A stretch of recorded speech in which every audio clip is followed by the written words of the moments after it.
Good evening, everyone. Welcome to Mayor and City Council combined meeting for Monday, August 17th, 2026. If you please stand with me for the Pledge of Allegiance.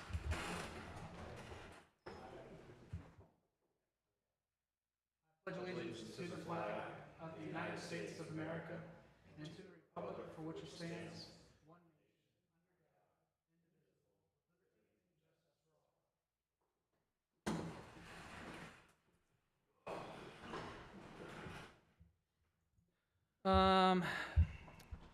So please show Councilmember McCarron is absent tonight. We have Councilmember Collinock on virtual, and we have City Manager Jim W. on virtual.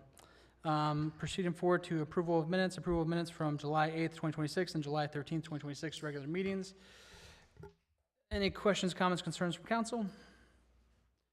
Looking for a motion in regards to that? Motion to approve the minutes. Looking for a second? Second. Any additional comments, questions, concerns by council? Hearing none, all those in favor signify by saying aye. Aye. All those opposed, nay. Carries. Up next, we have council member statement regarding conflicts of interest on agenda items. Would any council member like to make a statement tonight? Hearing none, I am proceeding forward. Public comment pertaining to agenda and non-agenda items. To comment on a specific agenda item after it has been discussed by the council, please sign up with the city clerk and you'll be asked to come forward at the appropriate time. With that said, I will entertain public comment pertaining to agenda and non-agenda items from the audience. Would anybody like to go first?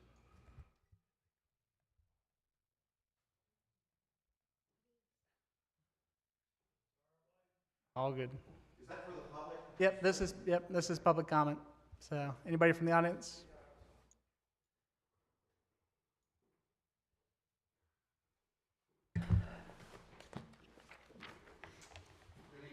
Council and Mayor.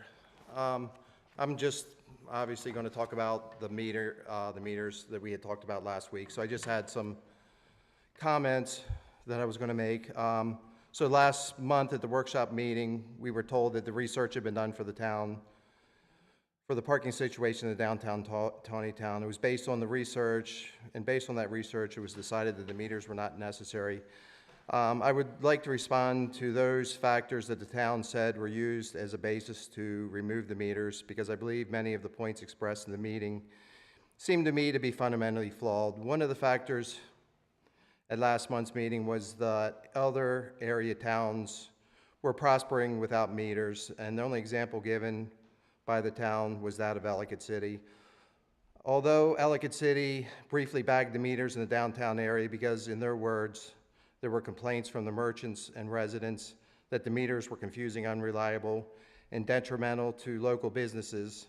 I would like to point out that during that period when those meters were bagged in Ellicott City and the parking was free, that the 2-hour parking limit was still enforced by the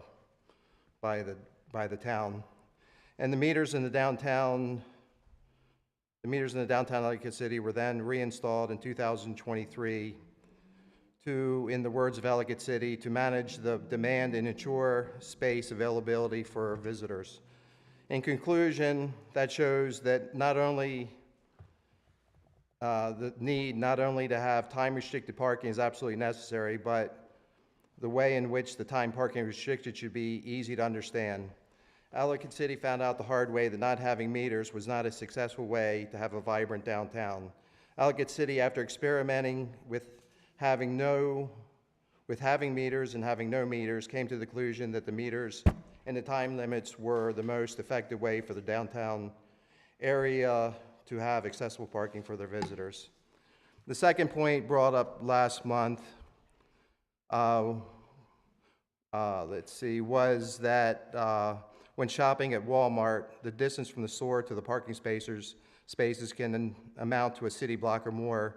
And so the logic was that the customer shopping in Taneytown should have no problem parking 1 or 2 blocks from the store that they want to enter.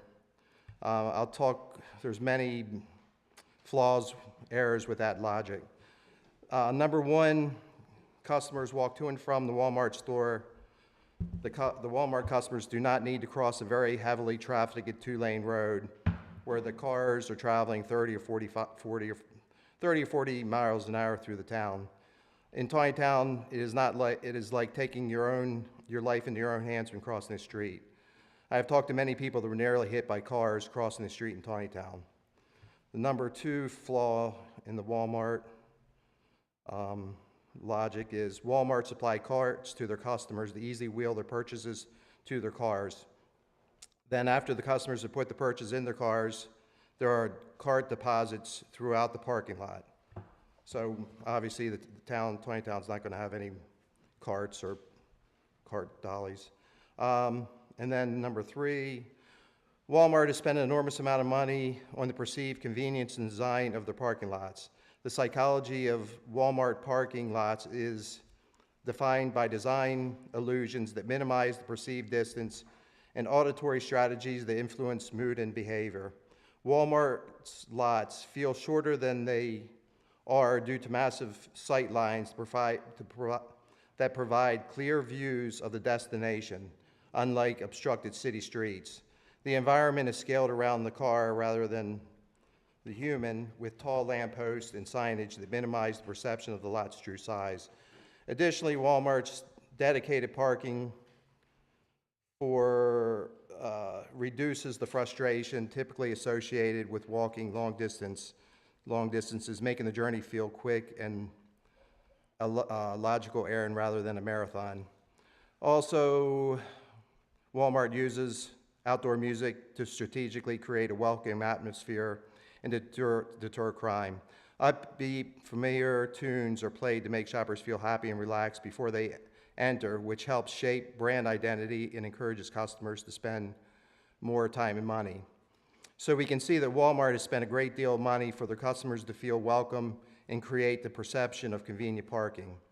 The parking in downtown Taneytown uses none of the strategies that Walmart uses, and by removing the meters, by removing the meters and making parking even more inconvenient, Taneytown is doing the exact opposite of what Walmart spends considerable energy and expense to achieve with their parking.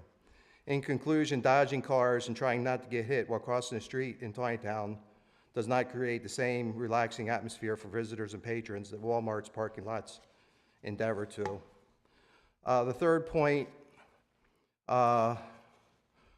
was, removing the meters down. Believe that the town said that the business owners believe that the parking meters are not doing what we think they are doing. What business owners think parking meters are doing is providing convenient parking for customers.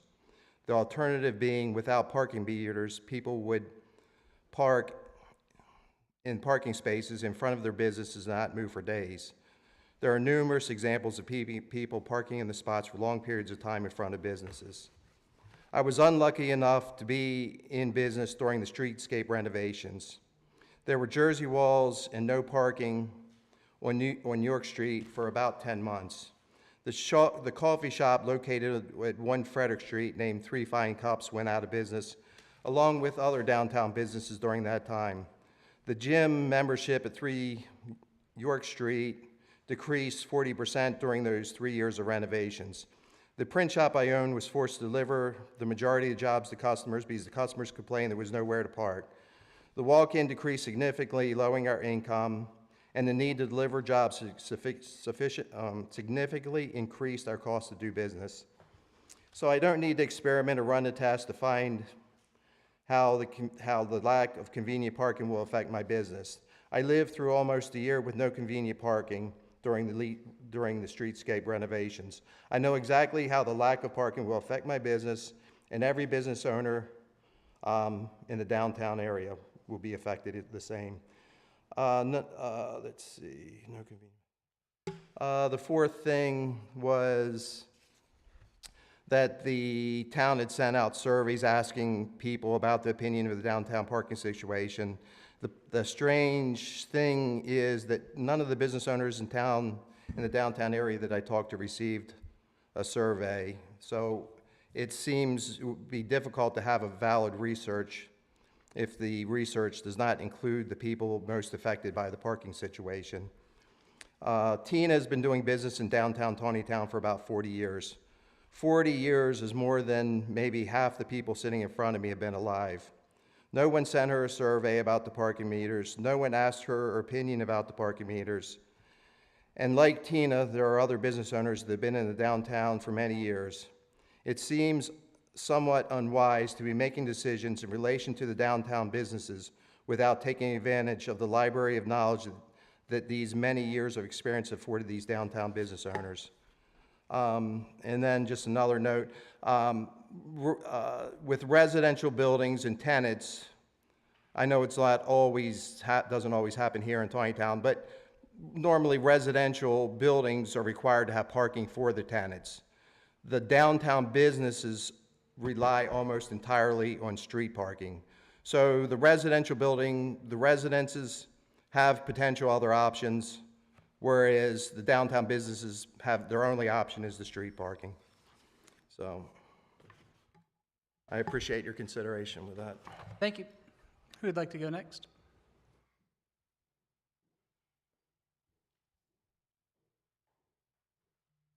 Afternoon, evening. Keith Reed, I don't want to be redundant. I just would like to say that I'd like for the mayor and council to take this into consideration. I mean, I know the meters are already out, but before we pass something, as I stated in the past, you know, we have numerous businesses that are not open right now, and we have a lot of apartment people. I didn't know in the last whatever, since this has all started, hasn't been an issue, but I was in Manchester yesterday trying to get into one of the restaurants, and the streets along Main Street, the parking along Main Street was quite challenging. I thought the restaurant was going to be jam-packed, and there was hardly, you know, maybe 15 people in there. And I was like, where's all the cars? And they said, oh, they're in apartments up, you know, above the businesses. So just please take into consideration. I understand the meters are already out. You'd have to buy or put sensors, but they weren't enforced, and people didn't know they weren't being enforced until they were taken out. I mean, I'm in town all the time. I didn't know that the police weren't enforcing the meters until they took them out, and then understood that you're not going to enforce something that's not there. So thank you. Thank you. Any additional public comment pertaining to agenda items, non-agenda items?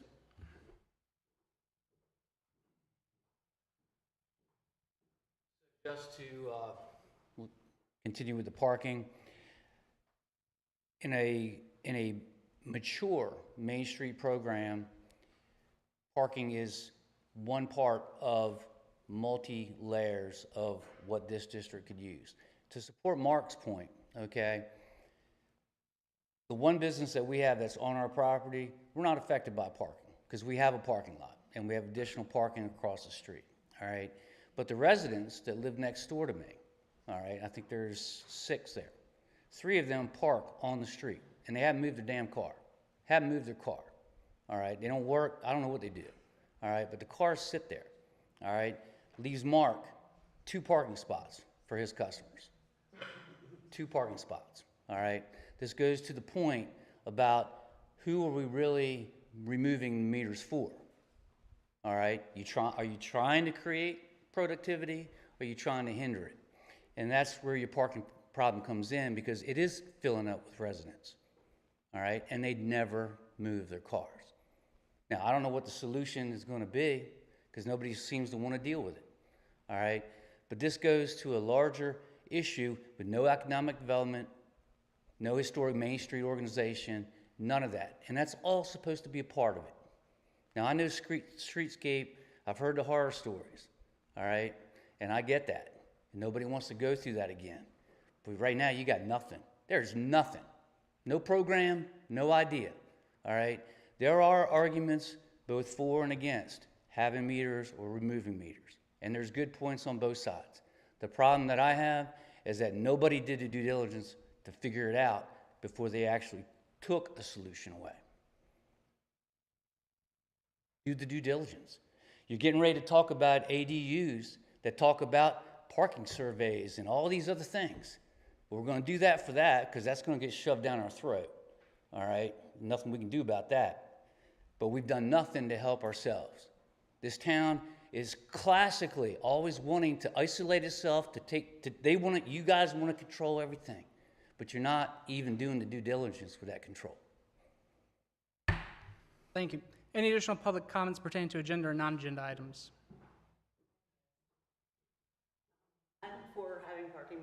I work at Taneytown Mart, which is the new store right next to you guys, and I know that not having the meters has affected our business in the last 2 months greatly. So like he said, there's tenants parking there nonstop that don't move their cars for days on end, and it does affect our business. I have numerous customers that come on foot, and they tell me, you know, if there's no parking, we drive right past. We're gonna go to Sheetz, we're gonna go elsewhere, because they want more parking, and if it's all the tenants parking there, then we have nowhere, especially rainy days is another one, because of parking, you know what I mean? And if we don't litigate it somehow, fix it, you know what I mean? They're not gonna move their cars. I've had 2 tenants already tell me, the one just moved yesterday, but he was like, yeah, my car sat there for 2 weeks straight, and I never got a ticket, only on street cleaning day. So everybody in town knows that's the only day you're getting a ticket, you know what I mean? So everybody moves their car that day, which that's kind of sad, because then they're monopolizing the system, because then it's like, you know, okay, don't park there that day, but I can park there all day, all night, any other time. So I just think we should really put parking meters back. I think it enforce things a little bit better and help some of the stores that are downtown. So. Thank you, I appreciate it. So I did just want to add one, or additional public comment pertaining to agenda items, non-agenda items? Yeah.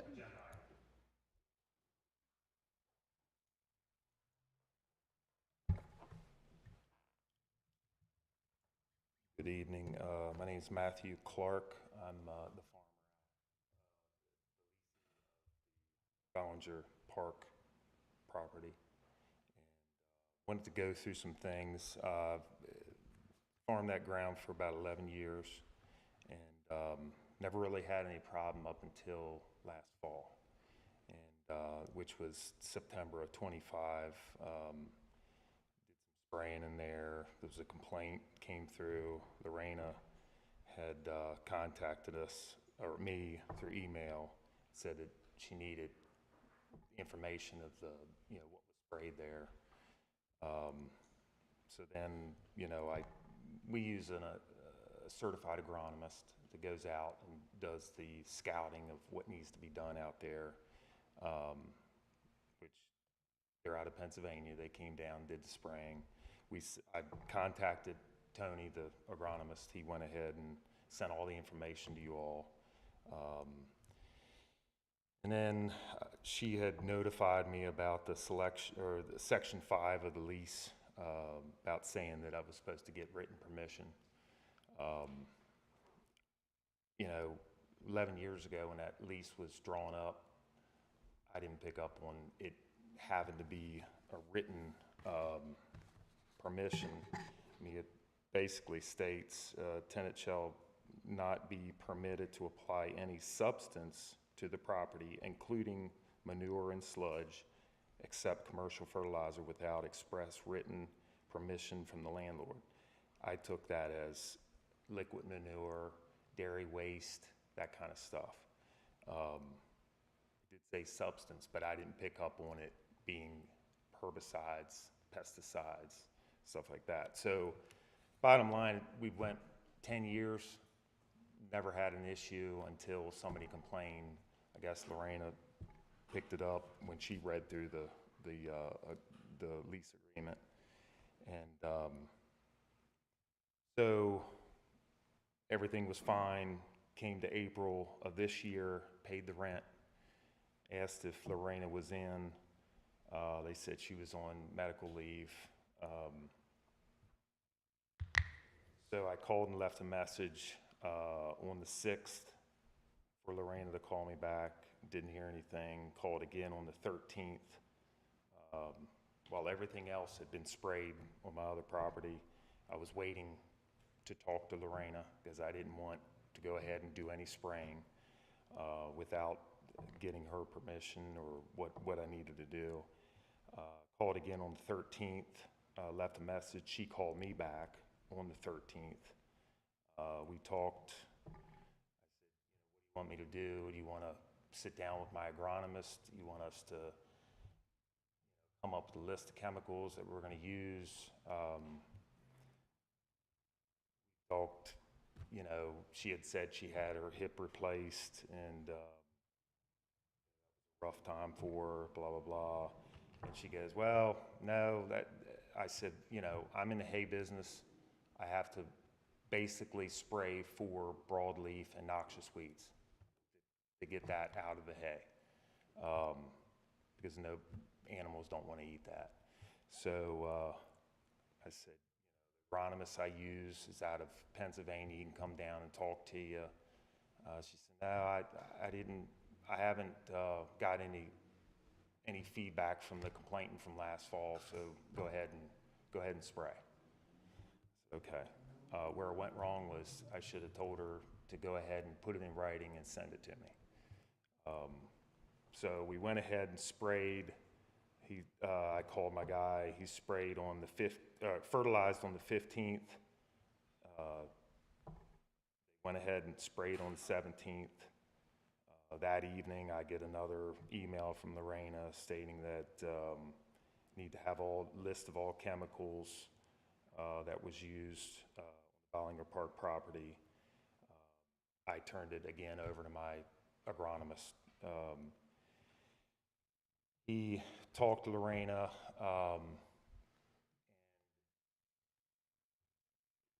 They came up with what he had on record was from year 23 on.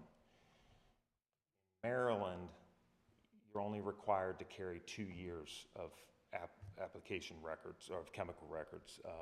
Pennsylvania is 3 years for commercial applicators. So he produced 3 years plus the prior year. So he gave you all 4 years of what we had used. I guess at that point you called the MDA, or Lorena or Jim called the MDA.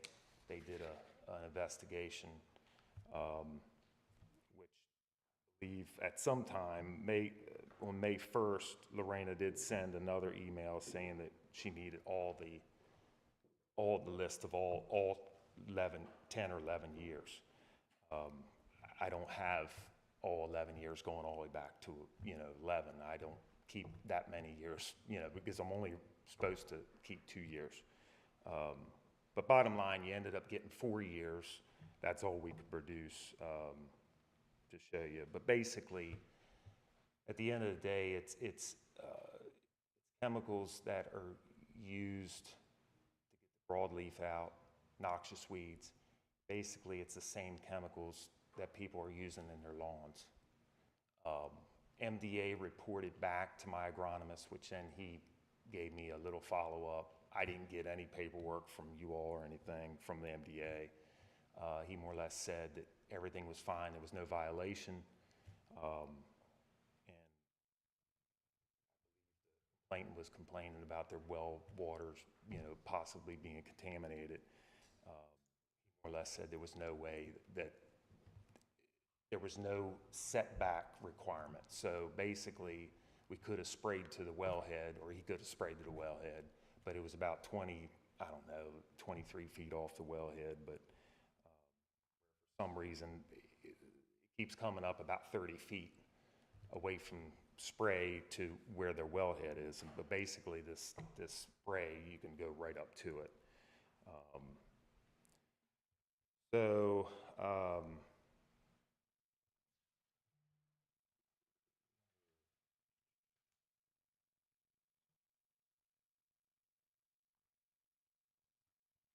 In moving forward, there is a possible solution that I've talked about, and I've talked about over with Jim I believe back in May or so. I'm fine with maybe coming out 30 more feet off the back of those houses and making that like a grass buffer that would not get any spray or fertilizer. I would go ahead and just mow it off when I come in to make my hay. Have to talk about an acreage reduction, because I wouldn't be farming it, more or less. But I did last fall spend a lot of money in setting a new hay field, which is there behind the houses, because I had to burn the field off to reset a hay field, because they only last about 3 to 4 years.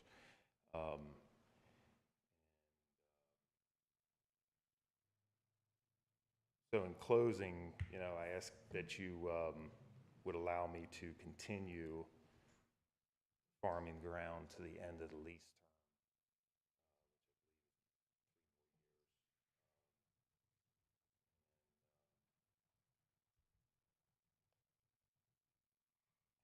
You know, as I said, we could possibly come up with a good solution that works for everybody.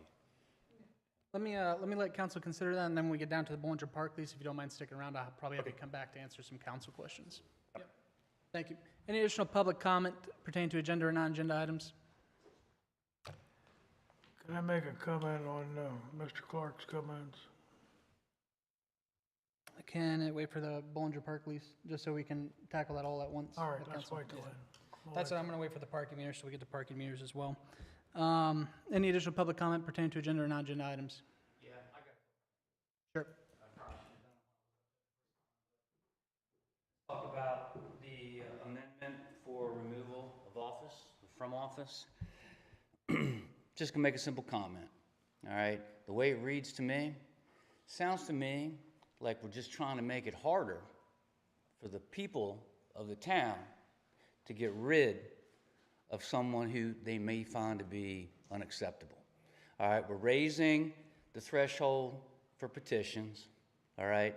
And you're only going to be thrown out if you're convicted of a crime, all right? That doesn't sound like a people first agenda. That sounds to me like people, well, you know what, we're just going to make it hard. We're going to do what we want, and we're going to make it harder for people to get rid of us. Because that's the way it reads. For reference, That's the way it reads. residents of Taneytown currently can't petition an elected official out of office until the council censures them first. And that's what, And- and that's the point. And that's- the point. You guys are trying to switch the verbiage to make it harder for people to make that call. All right? No, they They don't have currently they don't can't have a make that chance. call, They don't that's have- the they don't have a problem, chance that's now. what So we're how, changing. you tell me. So maybe I'm reading it wrong. Maybe I'm reading it wrong. But are you trying to take the censure out? Yes. Or are you trying to put it in? The censure is being removed, so that people can directly petition an elected official out of office. All right, so I read that wrong. Right now, you I read guys that don't wrong. have that right. We're giving you that right. Okay, all right, my mistake. And the only other point I'll make, because this is between you and me with the campaign finance, all right? Federal law, there's a federal statute, all right? You can't ban anyone under 18 from participating in campaigns. The federal statute is that under 18, you can't unless you're in a trust and donating from the trust. Dude, this is a nuance, all right, that goes back from when you got elected, all right? You didn't like it, you didn't like the way I played, all right? Hey, you wrote a singular check for You didn't like- $2,000 to yeah, a that's candidate right. when you can only do And guess what? $500 and you your separated eth- between 4 and checks. you lost 2 appeals, all right? And your ethics board backed that decision, okay? You did not, you pulled me in on an ethics thing and you lost. And you got hurt about it, all right? Not heard about it, trying to correct that 2-year-old No, donating you to a got hurt campaign. about it. You got hurt about it, all right? I mean, dude, see, here's your problem, man. Mark, You think you know everything, man. You've destroyed a lot of the infrastructure of this town because you think you know better than everybody else. what infrastructure? There's no economic development, no plan. There ain't even $1 in the budget for it. What's Okay. changed from that? What's been destroyed from that? You got no Main Street. Your historic Main Street is gone. There's no Main Street to be Just so you're aware, we operate a business that's open 12 hours a day on Main Street. Oh, dude, man, I'm not talking about trading You cards. currently you currently operate none. We're talking about a community project, something that dude, you're fancying yourself the mayor of the year of Carroll County, and every other town in this county is working harder than this one to create community. All right, Sykesville, national award. You don't see her marching around like she's something. They're just doing the stuff, and you are just destroying the stuff. That's fine, Mark. Let me know when you open a business on Main Street. You know what, bud? My business behind my house does just fine. And you know why I don't open up that building? Tell me, Mark. Because you guys have destroyed the infrastructure that we came here to be a part of. It's a new excuse every year, Mark. Buddy, you can talk all the shit you want. I don't have all right? to. But You're an the bottom example line of is, it. man, the bottom line is you are not what you want everybody to think you are. That's fine, Mark. I'm a fraud. At least I got a business open. Thank you. Oh, I mean, I'm the villain. I'm the money launderer. Yeah, but I'm still here, aren't I? I've never said that about you. Still here. Now, you and your little Facebook minions. My Facebook minions. Mark, some of the people who post about you have their names on Facebook. I have no affiliation with them. Buddy, there's 500,000 anonymouses out there. We all know who they are. Okay, Mark. Thank you. Any additional public comment? Any additional public comment pertaining to agenda or non-agenda items? Hearing none, proceeding forward. Consideration and review. Would any members of council like to, do they need consideration or review on anything? Hearing none, proceeding forward. Resolution, ordinances, and agreements. Introduction. Ordinance 10-2026, accessory dwelling units reintroduction. Any comments by council before I look for a motion? That over, and I hope the red letters about the parking are not final red letters about the parking, because it's very weak. There's really nothing that can stop somebody from developing an existing, an auxiliary living unit and have to worry about parking. There's so many loopholes in that you could drive a truck through them. It needs to be much more defined than it is in the current ordinance. Jim, did you have any comments on that?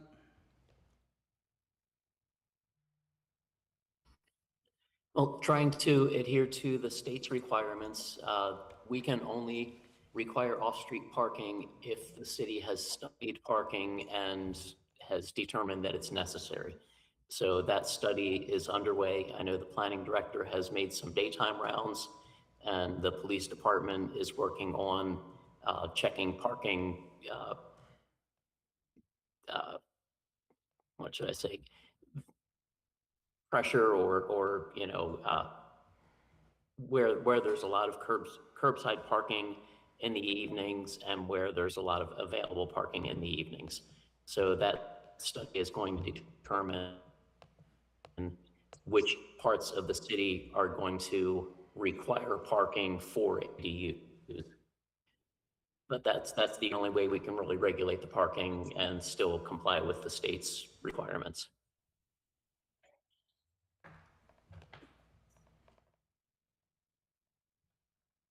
Do you have any additional comments, council member? No, I think it needs to be much more specific, much more defined. It's very general, and there's 20 ways to appeal your decision, whatever decision that is somebody wants, they can get. You're absolutely correct. I've been watching a few other cities, and they're having all the same problems. The county has also brought up concerns about this. The parking studies are our only way to have some solution rather than no solution. Because essentially, I could just go ahead and I could split my property line in two, which is essentially what this is, without splitting it, and just double every home capacity within the same lot. And there's nothing that any town can do about the state mandate without some form of parking where we can then put some parameters. It's just The only way we can control it, you're right. yeah. So it's not great, but we have It's some something. solution, more so than some other towns do from what I was reading. Any additional comments, questions, concerns from council? Looking for a motion in regards to introduction of ordinance 10-2026 accessory dwelling units. Move to introduce ordinance 10, 2026. Looking Second. second. Any additional comments, questions, concerns by council? Hearing none, all those in favor signify by saying aye. Aye. Carries. Up next, we have ordinance 11-2026 fiscal year 2026 budget amendment number 3. Any questions, comments, concerns by council?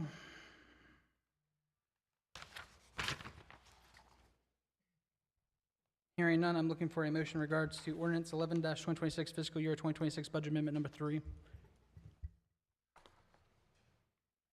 I move to accept the budget amendment, Looking for a second. or introduce. Second. Any additional comments, questions, or concerns by council? Hearing none, all those in favor signify by saying aye. Aye. Aye. Carries. Up next, we have all those against signify by saying nay. Everyone said yes, I thought. Still got to go into that. Okay, fair enough. Carries. Up next, we have city manager report. Jim, you got anything? Just a couple real quick things. Well, we just talked about these study for accessory dwelling units. Uh, uh, we did email out the latest draft of the site plan chapter. Hopefully able to put that in or is taken care of and get that in the packet for next month. No real movement on the Gelato bankruptcy, Roberts Mill Road situation. The Bob company's representative asked for some additional information that was provided by TDM Smith. And Memorial Drive is basically in the paving portion of the project, so that should be wrapping up very quickly. The last thing that I've got is that CDM Smith is developing a proposal for the design on the George and Street reconstruction that's in our capital improvement program. Really all I have, and if anybody has questions on that, I'd be happy to answer, or I'll wait for council reports in case there are questions there. Any questions from council for the city manager? How are we on our water usage on the weekends? Capacity concerns? Jim? Still seeing some spikes. We haven't run afoul of permit yet. Thank you. Any additional comments, questions, concerns by council for the city manager? Hearing none, I'm proceeding forward. Jim, was that it for department reports too, or did you have more stuff?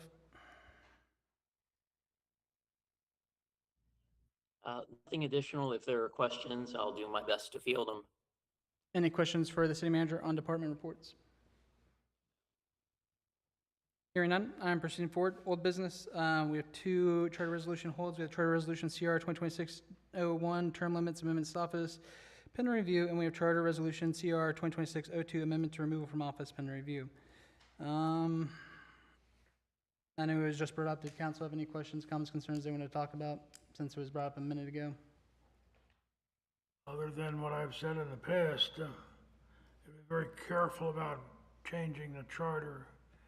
And in particular, these 2 items are very suspect. I would encourage council to vote these down when they come to the vote. Any additional comments, questions, Can you remind concerns? me what you find objectionable about them? Sorry, say that again, Nick. I said, can he remind me what he finds objectionable about them? I don't remember. Councilmember McCarron, what do you find objectionable about the 2 charter resolutions? Is there anything in particular? Well, first of all, I don't think term limits are proper for a small town like us.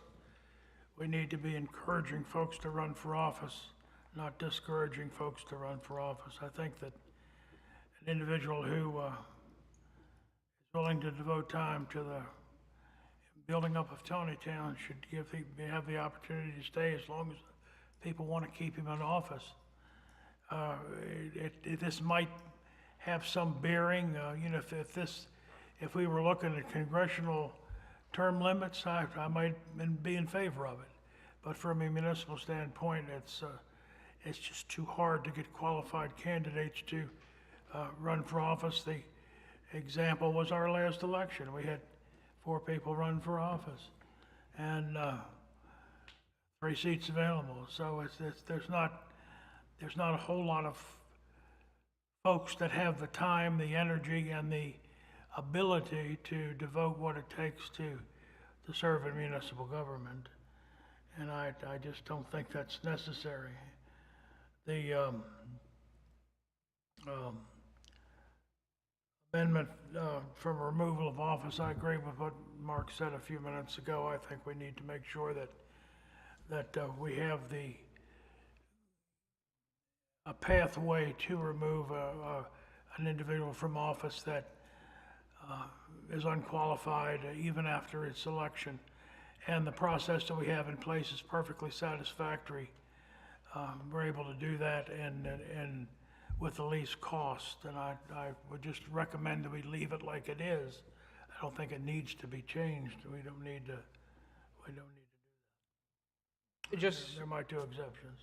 Just to comment again, what Mark was actually indicating, that he believes that there should be a pathway for the residents to remove an elected official. That's what this did essentially. So if you're in agreement with that, you're essentially in agreement with what we did.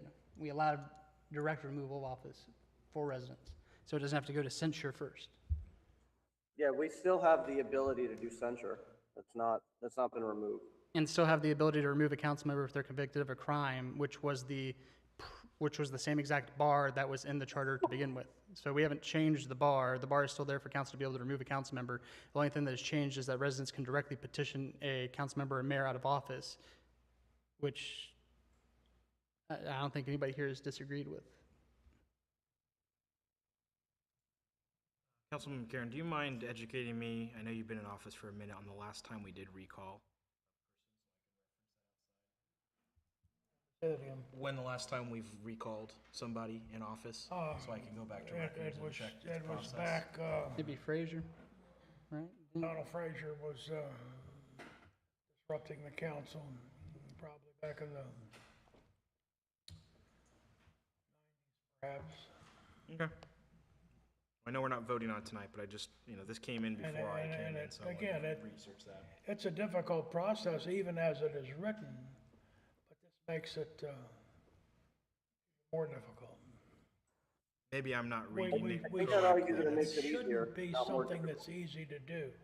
I thought this opens up a second pathway. This opens up a direct pathway for residents. This opens This up makes more it- pathways. Right now, residents don't have a pathway to recall if they find the person objectionable. Like, we still hold all our same rights as members of council. We're just giving, like, the big change here is we're giving the people the ability to recall if they hate us.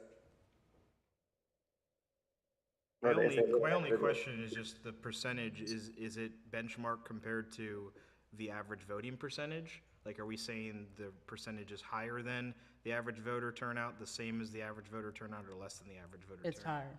And that's how our petitions normally are. They're higher than the average voter turnout.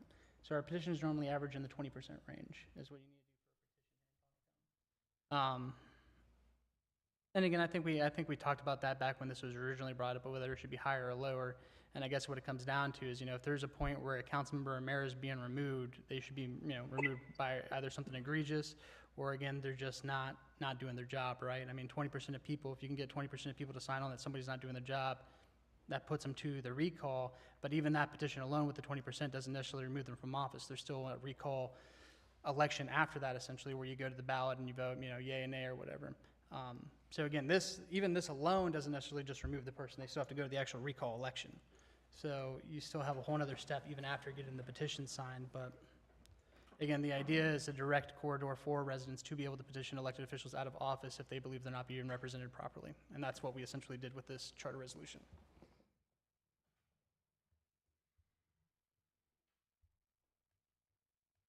Any additional comments, questions, concerns by council? Nick, are you good?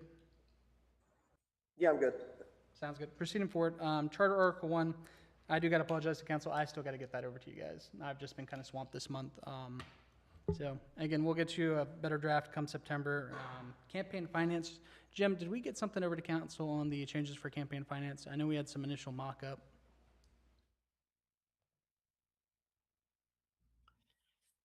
I think we kind of stalled over the question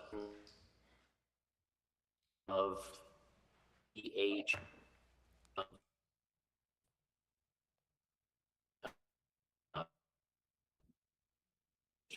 limit on contributions Shutting out pretty bad, Jim. that was I'm not sure if it's just me, but I can't requested. hear Jim. So need to add, and then we can get the, I don't think we've circulated anything. I guess my question, and again, if you can bring this to legal, Jim, would be if we can set the age for what you have. We'll read the age limit idea for contributions that was recommended. Know that we, You're cutting out a little bit, bud. Again, if you can, just bring it to Jay. Mike, again, I think my question mainly is that if we can set the age for what somebody needs to be to run for mayor, for instance, you have to be 21 years of age to run for mayor, why wouldn't we be able to set that for donations? Yep. We'll run that by league. Sounds good. Does council have any I mean, that's kind of my question on the age part is, again, if we can set the age for what you need to be to run for mayor and run for council, why wouldn't we be able to set that for the donation part? So like right now, I could have all my kids donate? That's kind of the issue, yeah. That's how you get around. So this is what happened is you can get around the campaign finance where it says one person can only donate $500 to a candidate if you have kids, or if you have businesses, you don't have to show a business license or anything. You could just say you have a business. I know a business would be a separate legal entity, so there's Oh, that, and there's this that is- element. and this But is the- children would be, your money would be gifted from you, which means it's an extension Yeah. of you, unless, of course, you're saying that money came from another relative, but at that point, you might as well just donate from that relative direct to the campaign, no? And so, well, this, again, going back to the federal statute, the federal statute actually says that you can, as a minor, donate, but it has to go through your trust. It's a whole separate thing you have to do for it. Why do we You need to can't reform just- it if the federal government already has guidelines? Because essentially, ethics says that if we don't have it on our books, then there's Oh, no rule okay. on it, essentially. So And we can that's just why we're copy talking and paste about what the government is, but if we're not copying and pasting it, it's not officially done. And that was, their argument was that the federal statute didn't apply. I'd be curious what Jay thinks. I don't have the. And that, I mean, that is, way or the that other. is, Jim, if I'm recalling correctly, that is what Jay essentially stated, was that the federal statute didn't apply. That we have local jurisdiction over that kind of rule. I Just believe let us that is know what correct, but I special- will verify with him. Yep, sounds good. Let us know what our special lawyer says. Yeah. Again, see that on the age thing, because again, that's essentially how to get around it. I think the other part, and talking with the city manager, was that if you're donating from a business entity, you should be able to, that should be able to be verified through SSTAT or some other legal entity that shows that that is actually a legal business. Because what basically happened before is you just put a bunch of names, and they're not registered in SSTAT. But they're you not didn't registered. like do a TIN verification? No. Oh, okay. And that's kind of the other issue, is allowed somebody to go around the campaign finance to where they donated more than $500 that you're allowed to donate to a candidate. Remind me, why is there a cap of $500? Essentially, so special interests can't just donate a bunch of money to candidates. So what happened, this actually happened during the Fraser era, was that outside organizations from outside of Taneytown, even outside Carroll County, were donated to a political candidate. Yeah, but can't they just be a pact and they don't donate directly to the candidate, but they just sport through their own bucket of money, and then that technically is. Even, I think ours even spells out the PAC, that you can only still do $500 through the PAC, Okay. if I'm recalling correctly from the campaign finance. I'll read all of that myself, and then I'll wait to see what Yeah, Jay it's says. something about donating directly, but like they can be issue oriented or something is the way you get around it. So what you do is you just align on all the issues and send it out based on that. Okay. But anyone, even the PAC, needs to still do the reporting. Yeah, you're still supposed to, so if you donate over $250 to a candidate, you're still supposed to file a campaign finance form as the person who donated to that candidate. And that's something that we haven't seen as well in recent campaign elections. We've seen the candidate file them, but we haven't seen the person, the interested party who's making the donations file them. So again, there's a couple things that need to be cleaned up in there to where it either makes it transparent who's actually paying for that candidate to run, or again, if somebody, the other part was the self-finance, for instance. I know we talked about making sure when somebody comes in and runs a self-funded candidate that they know what that means. You're supposed to set up your own separate account where that money goes. Well, so normally for a self-funded candidate, you actually don't have to do a separate account because it's just you spending your own money essentially. So the problem though comes is if somebody files as a self-funded candidate and then afterwards takes donations, which is something we saw in the previous election in 2025. Again, part of that is, again, educational material for people who are running for office, and part of that is just cleaning up, I guess, loopholes to get around campaign donations, essentially. Any additional comments, And questions, something to concerns? keep in mind, please, is, Mr. Mayor, something to keep in mind here is the more complicated or restrictive you may make something, think about the Ethics Commission, who Yeah, is the and the body that enforcement. enforces this. Yeah. So if we're going to require things that need to be researched or verified, we need to think about who's going to do that as And well. and the mechanism to get it, yeah.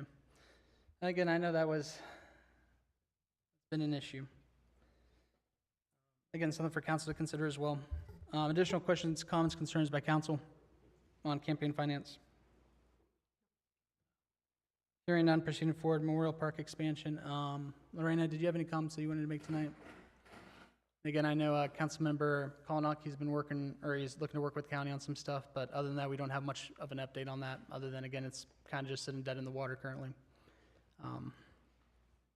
Additional comments, questions, concerns from council regarding Memorial Park expansion? So we are exploring the county as a resource. We are. Shout but again I'm- today. Yeah. Again, I will say it's a very small shot. So I, definitely don't think that, I just want council to know the expectations there is, again, the expectations currently is probably that's a no from the county, but again. Miss all the shots you don't take? Yeah, just to be really clear here, like, we're basically asking the county to give us like $3 million to finish funding the project, right? So it's not, it's a big ask. Yep. I know last time, Nick, Councilman Nick, you were looking at potentially getting approval for reach out to Johnny O. Is that still on the table? We talked with Councilmember Colinock, and again, he's reached, I think, Yeah, I've reached out to county, I've reached out to Johnny O. I need to reach out to Johnny O again. Gotcha. I know the probability of success is low, but I appreciate the effort you're making so far. additional comments, questions, concerns from council on Memorial Park expansion? Hearing none, proceeding forward. Up next is parking meters. I guess I'll start us off. So, when it comes to parking meters, again, my thought process is still the same. Staff has been instructed to start putting up the free 2-hour parking signs. That's kind of the next step of what we have laid out. Again, all this is an iteration before we spend $70,000 on a parking solution. That's how all this began, is that we were going to spend $70,000 on a parking solution. Before I take anything from the audience, I'm going to let council go through and discuss one. Oh, my bad. So again, staff has been instructed to put out the free 2-hour parking signs before it's enforced. Again, there's a couple avenues we want to get to make sure that there is an issue before we spend $70,000 on a parking solution. And that's what started all this, just so everybody is aware, is the instruction from council has been to remove the parking meters. But we want something in place with that. It hasn't been just to leave them removed. We want to examine each step of the way to see what is the proper goal here. And again, before we spend $70,000 of the taxpayers' money, we want to make sure that there is for sure an issue that can't be solved with 2-hour free parking signs, that can't be solved with other enforcement mechanisms that aren't just the parking. And again, my biggest thing with the parking meters is everybody has agreed that they were antiquated. I don't think there's a council member on here who hasn't agreed with that. Is that 2-hour free parking, is that the same as 2-hour restricted parking? Essentially, yes. Okay. So within that 2-hour time frame, you have to move your vehicle. Okay. So again, that's also what I said at the last meeting, was that was our next step, and those signs are being rolled out by DPW. After we see how that's looking, the next step is going to be, if we need to increase our enforcement mechanisms, we are going to look at doing that on the city's end. If all of that is still not achieving the goal of, again, turnover parking, businesses making sure that they have parking available, that's when we'd come back to council and say, hey, the stuff that we have done is not working. We need to re-examine the $70,000 that we were looking to spend on, like the Frog Park system, which was the laser parking metered system.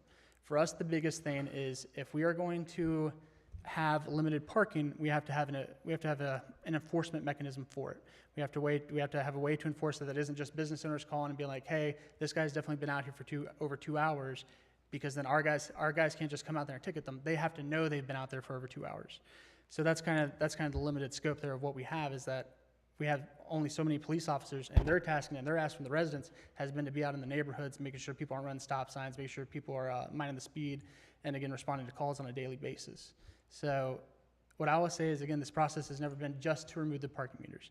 It has always been do step 1, do step 2, do step 3, and examine the results from each of those steps, and then make a calculated decision after that. So again, what started off was the discussion of whether we should go to the laser system. And again, council said, hey, before we do that, we need to make sure that there is a problem that has to be solved before we spend $70,000. So that is what we've ventured out into. So again, staff are working on the 2-hour free parking signs. They'll be rolling those out over the next couple weeks here. I think they got ordered last week, so they should start rolling out here soon.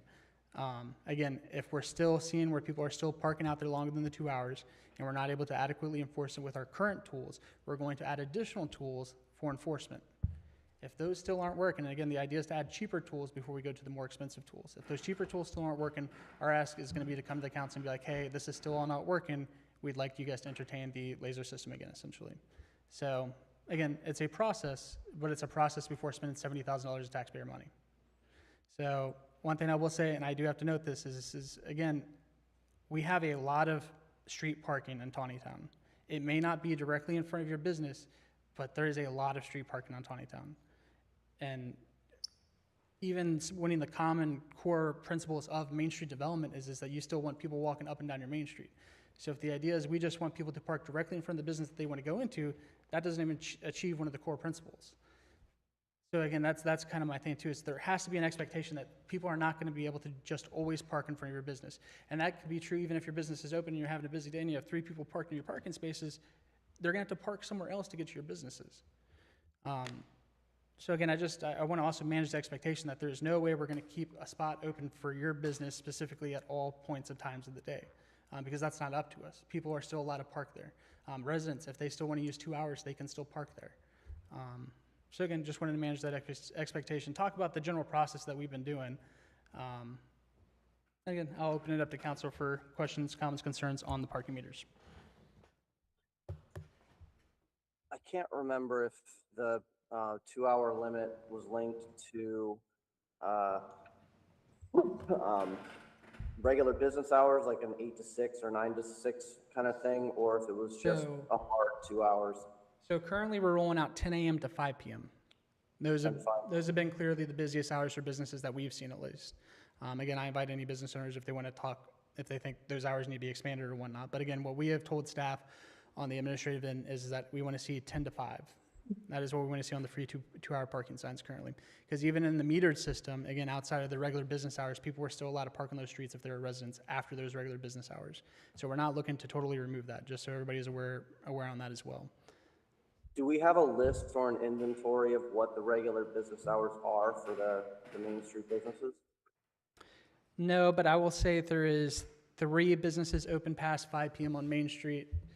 You have Tony Mart, you have No Anchovies, and you have Lucky Cat. Those are the 3 that I'm aware of that are open past 5 p.m.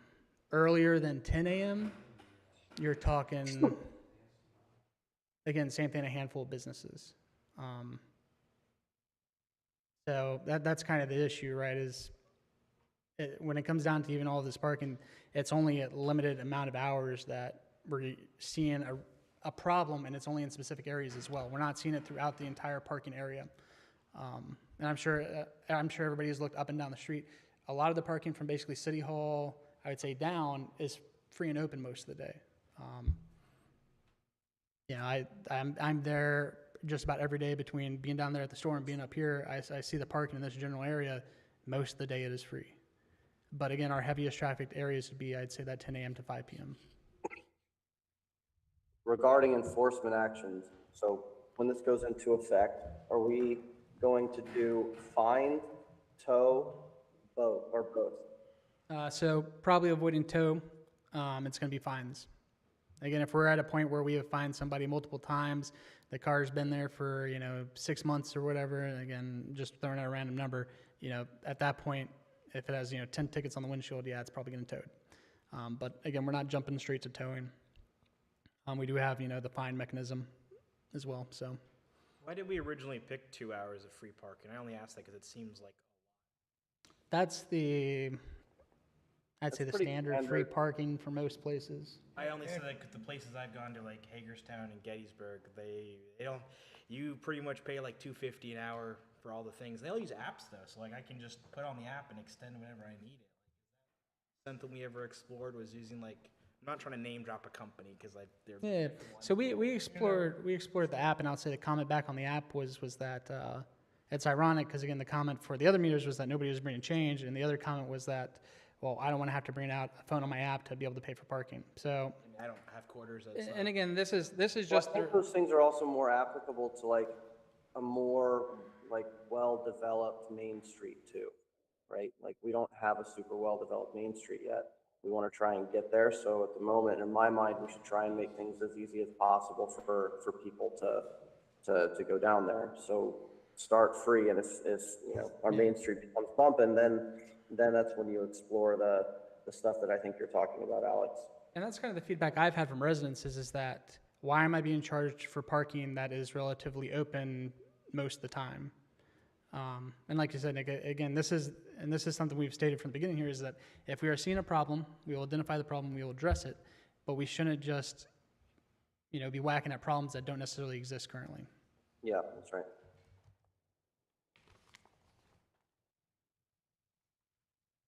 When we do this, so you said, not going to do towing unless it's kind of an extreme example. So like, do we need to think about adding the tow if a person's gotten, I don't know, arbitrary number, but like 10 tickets, say, like whether they're paid or unpaid, but if somebody's a repeat offender over any given period of time, should then the next, I guess, punishment or in this situation be a tow? So That's in a situation, in this hypothetical situation, right? Like the person Yeah. obviously doesn't care about getting fined, paying the fines or whatever. So do we So- think about upping the ante? We'd have to refer back to the code essentially for what we're allowed to do. Yep. Which is why I'm and- bringing this up. Yeah, and again, there is I don't remember the exact details off the top of my head, but essentially on any street in Taneytown, there already is a parking limit. You can't park on any street in Taneytown over a certain period of time. So we already have like a street parking limit, and then we have the ability to cite that, but then there's a ramp up, and I can't remember if it's like 2 or 3 tickets before you get to tow. But I'm pretty sure there's a ticket, unless it's, yeah. Unless it's an obstruction or something like that. So, yeah, unless it's a danger and obstruction, you have to wait till you get to the certain threshold. And I thought it was 2 citations, and they have to be unpaid for 90 days or something like that. It's pretty, again, I don't know specifically, but I remember there's a part in there that says they have to be unpaid for a certain amount of time before you can even get to the tow part. So again, we can always look to address that with council as well, and maybe make that stricter. But what we have to follow, especially at the police department before they tow anybody, would have to be those guidelines on that. Sorry, and these guidelines are ordinance or they're? Yeah, they're ordinance. After this meeting or tomorrow, Yeah, whatever. I can send you the. Because I don't remember this being brought up yet, or it hasn't been brought up. We discussed it very briefly when we were talking about issues on street parking with Roberts Mill, but this would have been last year, and it was very briefly.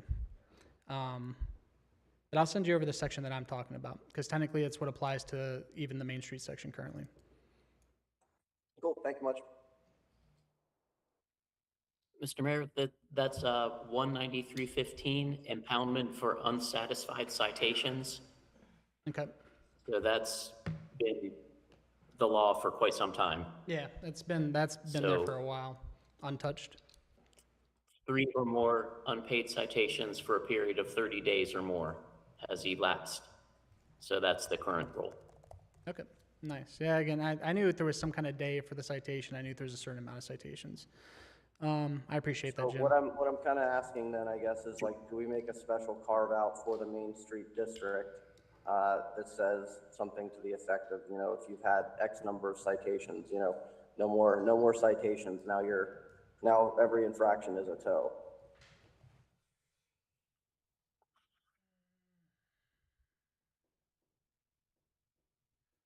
I think the problem comes. We could certainly, I'll let you go, Jim.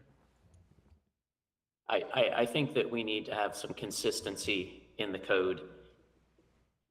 I don't think that I don't think having a different policy for a different part of the city is going to help with enforcement. I think the other problem too comes again is if you've rectified the citation, can you really say from here on out you're just going to keep getting towed? Tough one. I don't know, Jim. Can you follow up with Jay on that when you get a chance, and the police department as well? Again, maybe. We'll And inquire. I agree on the consistency is the kind of the No, other I'm not issue. saying that we do this. Yeah, it's just. As an idea, because, Yeah, I just want to make sure we legally escalating, can whatever. before we even consider it that we legally can. My only worry is, again, if you've paid your citation, can further enforcement jump straight to tow? Jesse, what are your?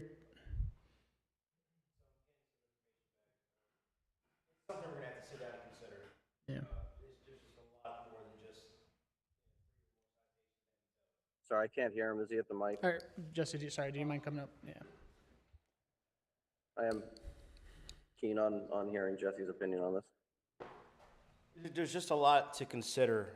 We really need to sit down and have a conversation about this where, as right now, there is something in place where it's 3 or more unpaid citations and it has to be a certain amount of time, or unregistered vehicles that we could remove from downtown city limits. So it's something that we're gonna have to sit down and collectively agree on something to enforce. I guess I'm not quite clear. I'm rereading, there's a whole ordinance on it for restricting parking time. It just says, "It shall be unlawful for any person to cause, allow, permit, suffer any vehicle registered in the name or operated by such person to remain at a parking meter in violation and in any event longer than 2 consecutive hours. Following the offense, the police department may cause the offending vehicle to be towed and stored at the owner's expense. The owners of the vehicle shall also be subject to penalties of this article." That's what it says. I don't see anything about recurring. It sounds So like you here- can just tow it if it's more than 2 hours. That's the for the issue. that's for the parking meters. What we're gonna be referring to is the actual parking ordinance for towing them, because again, we don't have meters, so. Oh, so once you got So rid of the again, meters, you're yeah. getting rid of this. What we'd refer back to is the actual 2-hour parking. And that's why I'm saying you go back to the parking ordinance rather than the actual parking meter ordinance, because that's what we fall back to now. Because again, there is still something in the regular parking ordinance for street parking on city streets, but. I believe that says 30 minutes. Yeah, and again, it does allow us to, Well, but the whole point of all of this, I thought, was basically to try and do a parking management solution for the downtown Main Street area, right? So like, not all parking is going to, or yeah. apply, right? Like, And I think this is a special carve out. at some point, I think we go back to basically, again, if there is no more parking meters, we need to change the parking meter section, right? So Oh, yeah, again, I do agree with what you're saying. I think Done now. I think that's when we do it essentially, is when we go back and we're like, hey, it's time to address the parking meter section. That's when we do those carve outs essentially. But again, I'm not sure if we're necessarily that- at that yet. Because again, the question comes down to, That code we- language, go ahead, Jim. the language in the code can be modified so that rather than referring to the meters, it can be basically in accordance with any posted Posted sign, yeah. parking restrictions, any signage. So Yep. So if you change it with that, and if I understood what Alex was saying correctly, then basically we can have people towed if they're 2 hours over the 2-hour limit that we're posting, right? Yeah, that would allow you to do the immediate tow without the citation. Yeah, which is worse than what I was Yeah. just. Yeah, I was like, can we find them before we just go right to towing them? Yeah, that's what I'm saying. And that's what I mean. At some point, we're gonna have to refer back to the parking meter ordinance, and we're gonna have to change that. But again, I'm not sure if we're necessarily there. Because we haven't decided on what the finale is. When we're at the point where we're like, hey, okay, the 2 hour, is working and everything like that, I think that's when we go back and address it. Or again, if we're at the point where we're like, hey, we need something more, we need something beefier, we need to do the laser designated system, then we're gonna have to edit that code anyways, because it's gonna be, based off the legal guidance that we have from that company and how it should be enforced through there. So again, I don't think we're necessarily at that step yet. But yes, it is something that's going to have to be addressed at some point.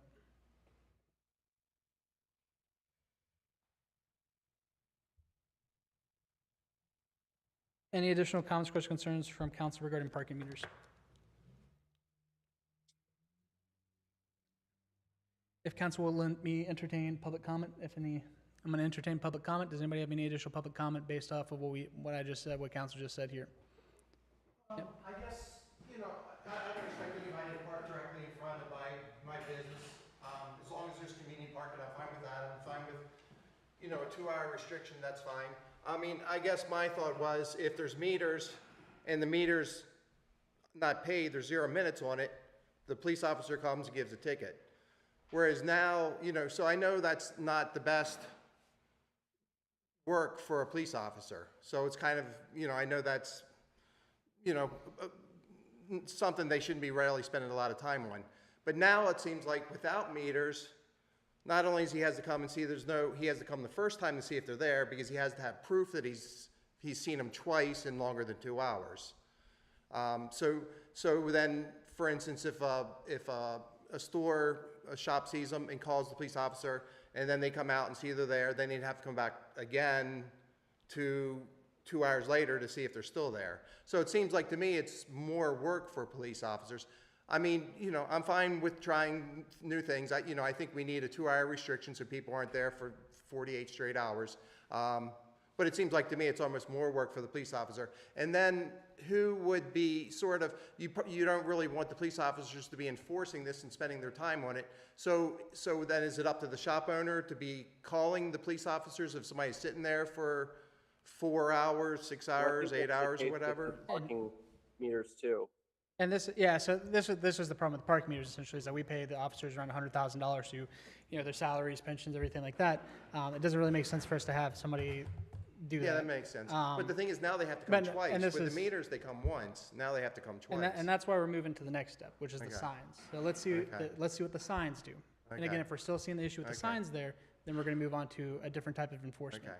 And when we get to that point, again, we'll notify shop owners, because we've had some preliminary talks to the police department of what that looks like. But again, we're not at that step yet. What we want to do is we want to see what effect the signs have first. So is it up to the business owners to, if somebody's abusing it and there for more than 2 hours, it's up to the business owners to call the police officers? I'd say so. So our code enforcement is complaint driven. So Okay. again, the So complaint. that's the way it would work. Work with Yeah, parking that's- meters too. Okay. Like That's how that's it, not changing. go ahead, Nick. Oh, no, I was just saying, it's always been complaint driven. Even with the parking meters, it was. Okay. Like y'all still would have had to call the police, who would have had to come out and do the same thing. So like none of that is really changing. Okay, I appreciate it, thanks. Yeah, because I'm probably the main caller on it. When I see the big commercial vehicles parked in the residential areas on the streets, I have to call it in. So they're not patrolling particularly for that. Just In the past, they had stopped by when they, I guess, had free time, or maybe they just noticed when they were driving by. Because I mean, I've never personally called police officers to come and ticket anybody, and people on our street have gotten tickets. Well, maybe somebody else called. And I will say, while you might not be the one who calls, we do get a decent amount of calls for people to come and check it out. But again, for the most part, when we do code enforcement here in Taneytown, it is complaint driven. We're not normally just driving around looking to cite people. I didn't know if they were just driving down the road and they saw, the red flag or whatever, and then they would stop. Yeah, I think another problem we're experiencing is that even if you look at the statistics for our police department, the citations we're issuing and stuff like that, we've doubled from 2023. I mean, again, the amount of complaints, the amount of citations we're fielding email the police departments in has significantly skyrocketed, and the expectations of the residents is that our officers are in neighborhoods, that our officers are on the streets issuing citations to speeding cars and stuff like that. That's been one of the major concerns of the residency here. So again, I would say that, and again, it's not that it's taken a back seat, it's just gone more back towards the complaint-driven system that we have for all of our other code enforcement. And that's mainly because, again, our officers, the expectation of residency is that they're out there citing speeders, essentially. And again, not only speeders, but also handling the other variety of calls that we get throughout the day. And again, there's been the suggestion, whether we do a meter maid, for instance. Well, now you're spending money on a direct employee just to go monitor meters that normally have I'm going to tell you, when a customer gets a parking citation, I don't think it particularly helps the business. And again, we've done the parking passes, for instance. But even when we did the parking passes, one thing we found was that some business owners were using the parking passes to park their own vehicles in the parking spots.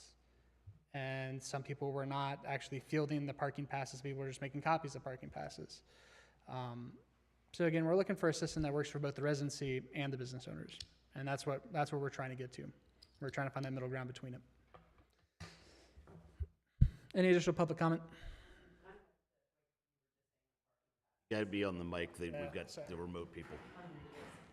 Kind of what you were saying with parking passes, how does that work? Because if I'm working an 8-hour shift and it's a 2-hour parking limit, do I need to go move my car constantly, or how do we do that then? And so that's kind of the other thing is, one of the, I will say, not unspoken agreements, one of the things that have been talked about with the business owners is whether business owners should be parking in the spaces that they already are saying that nobody else should be parking. in Well, I front. usually don't. I kind of Yeah. park across the street and down on good ways and leave, adequate parking. But that's So essentially what we were seeing is that we were having business owners who were using those same spots that they were saying that they wanted for their customers. Absolutely, yeah, and And you can't. That didn't look good for our No. residents who, even though, they're in those apartments and whatnot, they are still entitled to a level of parking as well. I mean, Absolutely, it's their towns. So again, that didn't bode over well. So again, we're trying to find that clear middle ground between it all. Yeah, to me, the whole issue is that we're trying to make sure we create turnover during normal business hours, so customers primarily can park there, so they can go to, your guys' businesses, but, you can't do that if people are there, 8, 10, 12 hours. Unless it's overnight, of course, and you guys aren't open, so. Thank you. Any additional public comment before I head on to the next item? Hearing none, I am proceeding forward. Down to new business, monthly financial report. Any questions, comments, concerns from council? I think I asked for this last month maybe, but can we start having a note with our cash reserves and the different funds? Jim, if you don't mind following up with Barry on that? I think I do remember the council member Will do. asking. Yep. Have a good one. Any additional comments, questions, concerns on monthly financial reports? Hearing none, I'm looking for a motion in regard to it. Should be a motion to approve or deny. Motion to approve the financial reports. Looking for a second. Second. Any additional comments, questions, concerns by council? Hearing none, all those in favor signify by saying aye. Aye. Aye. All those opposed, nay. Carries. Up next, we have accounts payables. Any additional comments, questions, concerns from council? Hearing none, looking for a motion in regard to that. Motion to approve. Looking for a second. Second. Any additional comments, questions, concerns by council? Hearing none, all those in favor signify by saying aye. Aye. All those opposed, nay. Carries. Up next, we have impact fee funding model. So again, you guys should have received a rather detailed email or a little packet. One of the things we've talked about is making sure that our impact fees are relevant to the increased expectation that I would say is our park system, right? That's the best way to put it. I guess, not looking for this, there's nothing like for adoption or anything like that. We're just looking for input from council currently. Math isn't mathing for me. Your $1,600 proposed thing generates 1.3, I'll just round down, 1.3 million, but expenditures are expected to be 1.9, so I'm trying to figure out what we're doing to come up with a shortfall if we're using $1,600 from 1,000. I think Mind you, that- that's that just Ma- me taking Mackenzie put it together. 8.8 minus 6.9. I think the problem is that in general, the impact fee model doesn't work. I need to move to restricted. We should probably be looking at some form of impact plus. Be a blended model. That Yeah, way it has to be a hybrid model. that way we get the Impact impact fees are fee. important, but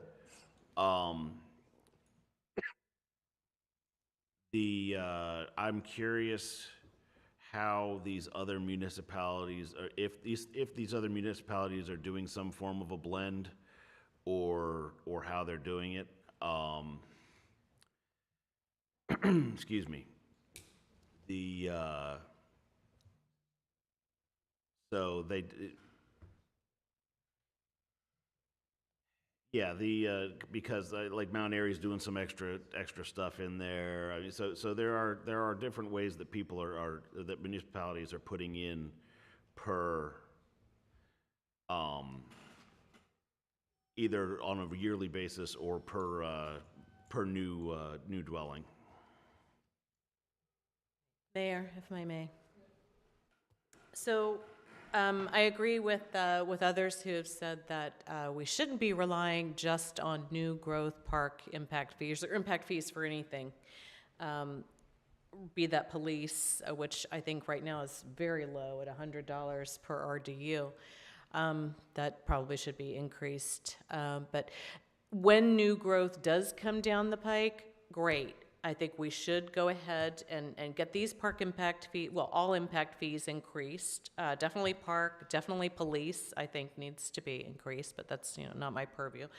For when that growth does come in, because that will help offset some of the expenses. However, for sustainability and to cover that shortfall, as you stated, Councilmember Kelly, yeah, that's just not going to cut it, and we cannot continually rely on new growth to fund our capital improvements in our parks and our capital improvements for police or what have you. We do need some kind of model, whether it's, I don't know, a certain percentage of the tax levy or some kind of funding model that's going to help us perpetuate the amenities and the sustainability of our parks and our park system. So if we continue to rely on just impact fees that are entailed with new growth, then we're going to be constantly relying on new growth to fund everything. And then it's just a vicious cycle, because obviously the demands that new growth is going to put on the town, the city, the parks, the police department, what have you, it just goes around and around. So I'm not sure what the solution is as far as alternative funding, but at least the park impact fee and perhaps the police impact fee could be increased for when that new growth does come down the road. And I know, again, this has been a talk with the police department as well. I know Mackenzie's reached out that way. Right. So again, I actually think what I'm going to ask of council, because again, I think we're going to go in kind of circles tonight, is to kind of digest what's been sent over, and again, send email feedback on suggestions or takes you might have. September, at the workshop in September, we're going to come back to council with, again, some either modeled examples of something that might be a little bit more than what we currently have, or again, based off a council member suggestion. Does that sound all right with council members? Nick, good with that? Yeah, did I send, I did a kind of a simple model last month. Did I send that to you guys? I know I showed it to Lorena, but I don't know if I sent it around to anybody else. I don't remember seeing it. I don't remember seeing it on my end. I mean, you might have sent it to Lorraine. I might have been copied on it. That might have been the case, but I'm going to tell you, I'm a bit behind on emails. So, Yeah, if you want to send that out to council, always just for send thought. it to everybody. That one that I did was just for parks though, because I don't know what the general needs of police are when it comes to funding. So I mean, I could probably do something simple like that too. I just need to know what their cash flows are, basically. Yeah, I'll try to have them get something over to you, Mackenzie, on the police part. If you don't mind, send that out to council. Again, something for them to digest between now and September. But this is going to be a workshop item, and then council is going to have to try to make a decision in September, just so they're aware, because there's legislation that goes into place October 1st that basically locks in developments with whatever is basically on the books at the time. So just so council's aware, they got to be thinking on this stuff over the next month. Kind of adjacent to that, is there any updates on the DARA stuff that we were discussing a month or two ago? We had a meeting with the developer about a week ago. They provided some initial comments back, and that's going back and forth between staff right now. There's another meeting that's supposed to happen at the end of the month between me, staff, and developers. From that, the goal is to have an additional conversation with council in September. I have like a rough idea of a time frame, because that could also impact, like, obviously people want impact fees because it's the growth paying for it, but we as a town have to start paying for it, like, ourselves. If we also know when that project would come to fruition, that could kind of potentially influence our structuring numbers. And I'll tell you, that's kind of what I'm indicating, is that if council hasn't changed this by October 1st, they get to just go off of the old numbers, even if you change them after that. Oh, okay. So that's the state legislation, essentially is saying that developers now just have to go with whatever the rules were at the time that the development was submitted, starting October 1st of this year. That's state legislation. So again, just be aware of that for council, is that this, you guys gotta. Should we, I don't know if we're able to do this, should we entertain a second workshop, like, so we can have one or two to digest something this important? can understand as many Something workshops that as I've council wants. brought up to you a couple of times, I'd like to make sure that, we're getting things from developers like tax receipts per acre or whatever. I know I've talked to you about this a couple of times, Chris. Is that something that we've done yet? Like, is that? That's something, and I might refer to Jim on this, that might be something that can be incorporated directly into the DAR as well. Jim, am I correct on that? It needs to, because that has direct implications on our ability to fund our neighborhoods, our parks, I mean, everything really. So if, for example, the tax receipts for a neighborhood that's been built can't even fund its own infrastructure costs, then that's a major problem, right? And I know for a fact that there are neighborhoods that don't do that, and I can show the math on that. And that's, again, I know we've had this conversation before, that's been kind of the problem with development in Taneytown, is that we know that the development doesn't pay for itself. We've known that. And again, And that's the basic hurdle rate, just being able to pay for itself, not just like, can it pay for, help fund the additional police, amenities help and fund whatnot. parks, like, you know, the basic workings of actual government. I'll talk with Jim on it and see where that may be best incorporated. Again, whether that's and again, technically council, you know, just to give council its options, you know, council can still emergency adopt ordinances. You know, there's a way for council to do that and stuff like that. So again, I'll have discussions with staff at the September workshop where, you know, we're gonna have some additional conversations about, again, whether we need to do additional workshops through September to make sure we're meeting those deadlines essentially. I mean, at a minimum, I think we need to try and get something like this in as soon as possible, because, I mean, that should be an ordinance or whatever form it needs to be in regardless. Yeah, I'd say And that's our basic ability to fund ourselves. ordinance is gonna be your most binding option for council on it. Let me talk with Jim and staff to see if we can't get something drafted. And I'll have them kind of try to expedite that for September. Thank you. Yep. Does that mean we have to look at all of the impact fees then at that point? So I'd say, again, the biggest ones are gonna be the police department and the parks. And what I was just talking about was separate to impact fees. Impact fees are basically, we can build a new thing, but then the funding model is. Yeah, you're talking about the continuation of the funding. Perpetuity. Yeah, I know what you're talking about on that. I know we've discussed before. And this problem that we're facing, I mean, you can look it up, infrastructure that was built, 50 years ago using the suburban model. It's not exclusive to our No, it town that's isn't. having this problem. It's Countrywide. countrywide. Cities all over the country are having this issue. It's Correct. It's been a time bomb for a long time, and lots of places are having to pay the piper, and it's why a lot of cities are leading into decline, because they've chosen for 60 years to develop in very particular ways, but those ways are super expensive and/or the most expensive they could possibly be, and there was never any chance that they could fund themselves and maintain it. Any additional comments, questions, concerns from council regarding the impact fee funding model? Again, we'll try to get additional stuff out to you guys as fast as we can between now and the September workshop. Anticipate a poll going out from McKinsey on a second workshop for September. Thank you. Again, any additional comments, questions, concerns before I proceed forward?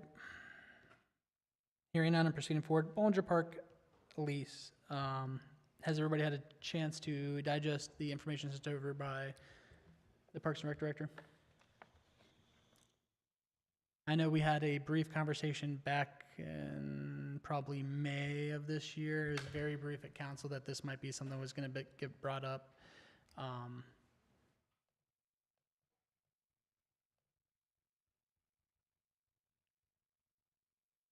Well, my big thing right now is the fact that basically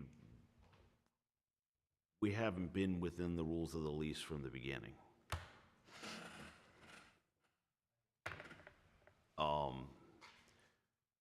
So that's at least that's what I was hearing earlier. That seems like fairly clear language to me. feel free to come up. But I took that as substance the property, including manure and sludge, except commercial fertilizer.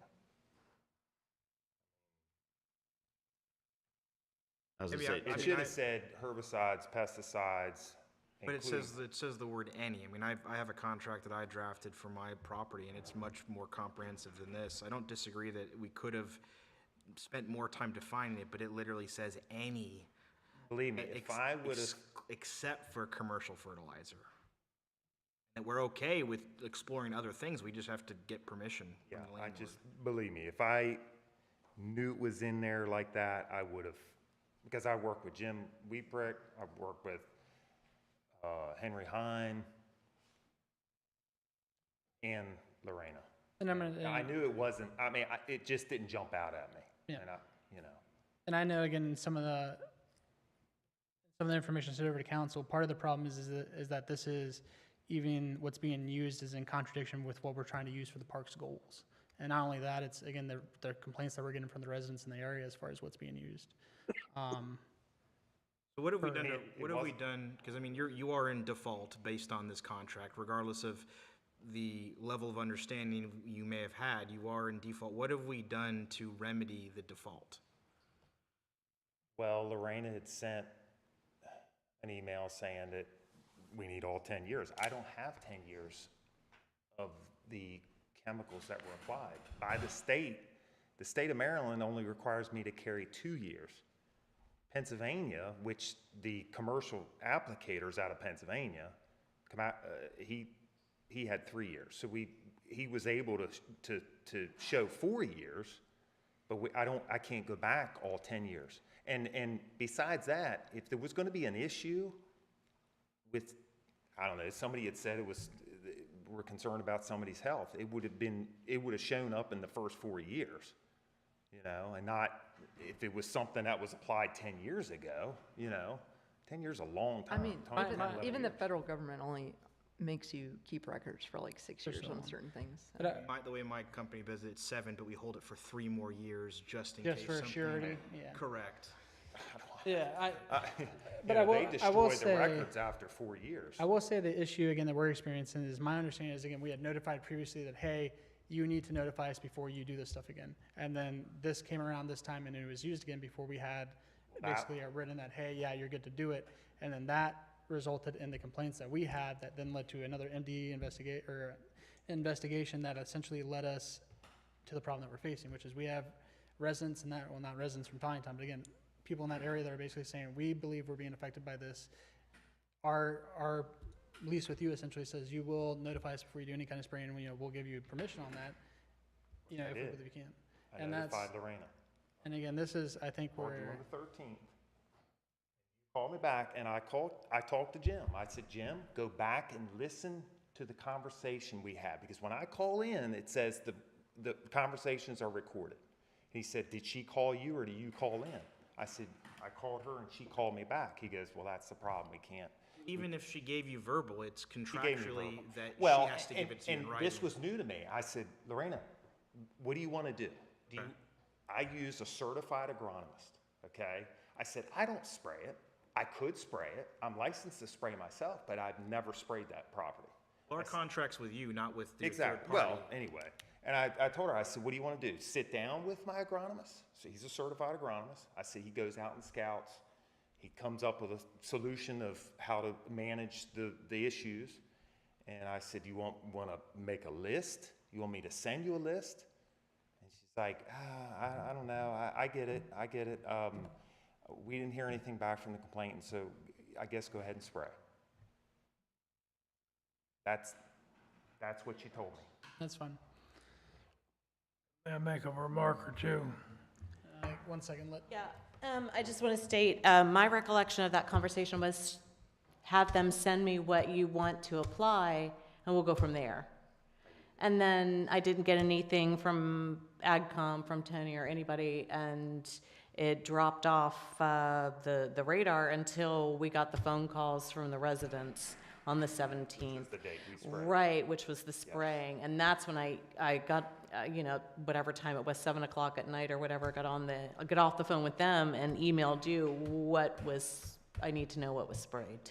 which she responded right away. Right, yes, and we But- got that information, and then again, as we've I stated would have before. heard you say, send me the information tomorrow, I would have sent it to you. I'm not that type of person to go around you all, believe me. I follow the rules, okay? Obviously, I didn't see this where it said substance, any substance. I believe it should have said any herbicides or pesticides. I think the idea on the city's end is that we want to be notified of anything that's out there for a liability portion. And again, that's kind of where on the administrative end is our worry is liability. I get that, yeah. Believe me, I mean, I should have, well, anyway, thinking back, I should have just emailed you and responded that way back. and Right, forth. yeah. Believe me, I would have sent you the information because I called Tony and said, go ahead, she gave me the green, because I had to wait almost 2 weeks to spray that. Because everything else had already been sprayed by April 1st. And when I came here to pay the bill, or pay the rent, they said you were on. When you say everything else had been sprayed by April 1st, do you mean your other other farmlands? property. Yes, Okay, all correct. right, just want to 'Cause clarify that. When I do Okay. hay ground, I want it sprayed by April 1st. And when I came in to pay the rent, I Right. said, is Lorena in? No, Right. she's on medical leave. And and that's when I put a couple calls in. I called the next week and she said, well, no, you're still out. Right. So I still waited to talk to you before I had them do any spraying. I'm going to interrupt y'all for a minute, Councilmember McCarron. I just want to say this whole discussion about the chemicals that are going on, all the chemicals that were in the report are benign chemicals that have been around for years and years and years. I spent 35 years working for Southern States in a supervisory position. And this has come up many times in many different areas in my experience. The chemicals that were put down are when used according to directions, which a licensed applicator has to follow, are completely harmless. Right.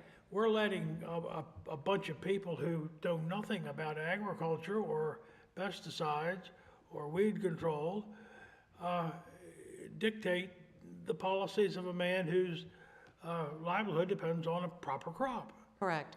And that's not the issue. The issue is, and as MDA, because we wanted documentation from MDA to prove to the residents that whether there was a violation on the chemical application or not. MDA on May 5th, the inspector, as I stated in the email, did not find any violations. We're still waiting on the report from MDA. It's taking forever. I mean, I think the family was in the right Maryland to be has a right to Right. farm law. That's what- Exactly, and that's all, what I also put in the email is that all of the Fringer Road residents should have, when they purchased that property, signed the acknowledgement of the Maryland right to farm law. So that's not the issue. The issue isn't the chemicals themselves, the safety of the chemicals, or any violations of the chemicals, which we know from MDA did not occur. The issue is Section 5 of the lease. So that's what's before you tonight. What do you want to do about that? The other thing too, now that we have developed that park, and this is something that I have talked to Mr. Clark about as well, we do have the pollinator meadow there, that we're trying to foster the pollinators, of course. And then Mr. Morningstar, another resident on Fringer Road, trying to kickstart his beekeeping hobby and purchased a couple of hives that he reported. Again, I can't verify this, but he reported that those hives died within a week of spring 2025 application of chemicals, I believe. But I don't know. There's no way to test that. That's spring of 2025. Who knows? The other issue maybe stems from the beginning of Bollinger Park, and many of the residents along Fringer Road were adamant in their objection to the park. Correct. Consider if there hadn't been a park there and it had been open farmland anyway, who would they go to then? Right. The point is that this is much ado about nothing, quite frankly.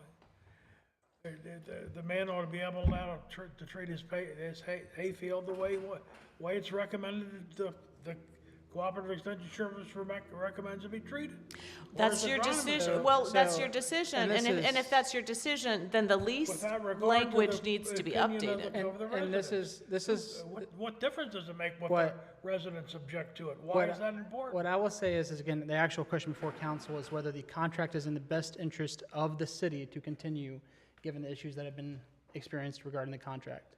That is the question for council. Because that is a consideration council should be making, is again, whether it is in the best interest of the city and whether it is the best interest of the residents of Taneytown. So again, regardless of, what all is happening out there, we do have a violation of the contract. We have had issues with the contract over years. Again, this isn't the first year we've had complaints, this isn't the second year we've had complaints. And I'll say on the administrative side, the worry is liability. What And were the again, other, sorry, what were the other complaints? You said you've had numerous complaints. Again, it'd be the year 25, bees dying, other issues experienced in the area That was last year. after spraying, essentially, yes. And then this year, that'd be, Located and relation? Morningstar is the brick house as you're coming in on the easement to get back to the Where the field. pool is on the left? Yes, on the left, that brick house there. I think he said he had them in the back. Regardless, he didn't bring that to my attention until April, late April of this year, of 26. Yeah, it could be completely unrelated too. Right, and I don't know. Like I said, I don't the disagree hives either. dying off occurred over a year ago, so there's no, Something in Beehive that killed them off. we don't know. I mean, there's no way to test it, So we can't it's really already use been that as- disposed of, that's just well, it's not even a report. it's not even necessarily examples you use. Again, That's another thing. The chemicals that are used are contact chemicals designed to attack particular types of weeds, which means that there's no residual effect. So there's nothing that's going to stay in the ground. There's nothing that's going to get into the groundwater. It's going to touch the targeted weed and kill it. That's what it's designed for, and then go away. Guy that, with MDA had told Tony, he said, there's no way those chemicals could get down in that water, in that well. He said, there's more of a chance of septic getting over into the well. Correct, Well, I that mean, is true. There is a regardless of concern whether for the that, chemicals but are harmful or regardless. not, it could be anthrax. That's not what we're here for. We're here to No. determine But whether anyway, the leases, we can continue on. I just don't feel that the lease was properly spelled out. I think it should have been spelled out better than just. Why did you agree to the contract? yeah, I would say I think the contracts. I don't contract disagree is with what you're spelled out. saying, but you did agree to it, regardless of what you're pointing up right now. I mean, it's safe to say we've spent probably more city resources than we've covered from And this this is lease. kind of the issue, and that's why I bring it to council, is that council needs to decide whether It's it's in the hard to- best hard to interest predict of on- Taneytown to continue. So what are you gonna do if you don't rent it out to me? You just gonna rotary mow it? And you're just gonna pay one of your guys to sit there and mow for a week? They take forever to mow where those trees are. It take almost 3 or 4 days to mow in there. So mowing 22 acres is gonna take you a little while with your equipment, unless you get somebody else to mow it, but then that's gonna cost you, but I think it would just be left fallow and maybe just then you're gonna have have, noxious weeds. right, well, Canadian we would thistles have one of the public works guys probably go around, take a pass or two on the perimeter, and that's it. But the majority of the acreage left there, the 19.25, would just be fallow. Said Canadian thistles, Yeah. all kinds of different noxious What, weeds. what do you want the city to do, and what's your proposal? Can we rewrite the line in there where it says any substance, take the substance out and put in Well, but it herbicides or sounds like you chemicals? have an updated understanding of your duties and responsibilities, so what's the point of rewriting it? Can we follow it as it is now going forward? Yeah, we could. wouldn't have to rewrite it. And Yeah, then at that I'll point, do at that everything point, it's in not a email lease rewrite. Through Correct, Lorena. right. And that way you get, if we just do what's in the lease at this point, that covers everything. Right. My suggestion would be if you want to retain the lease, then 2 weeks prior to your desired application date, email me Which or can have. be before April 1st? Right, Yeah. yes. 2 weeks prior to your desired application date, either you or Or 10. get the information from Tony from AgCom, send me the list of what you want to apply, and then that'll be reviewed for, We'll send that to MDA, they'll review it, give you the green light, you call me or email me. we would have to email you back, Yeah. right? Because that's where that Yeah, express yeah, written Yeah, all of this authorization needs comes to be in. in writing moving forward. Absolutely. Yes. Because there's too much he said, she said, and Yeah, nobody. 'cause- Exactly, which makes it a lot easier for when Public Information Act requests are submitted, because then it's just a matter of our clerk just gathering the emails, the written documentation, and providing to the requesters. Yeah, because I mean, personally, yeah, I'd rather see it be used than not used. And I think that is a better use for the town Kind of keeps it on cleaned that, up and it doesn't. on that land. But we need to be able to, document these Yeah, things sure. so I that when residents come up and are asking about it, that we've got the answers for it. Believe me, if I'd have picked up on that, I'd have been giving information to you from day one, because I don't, I like following the rules, but anyway, I just,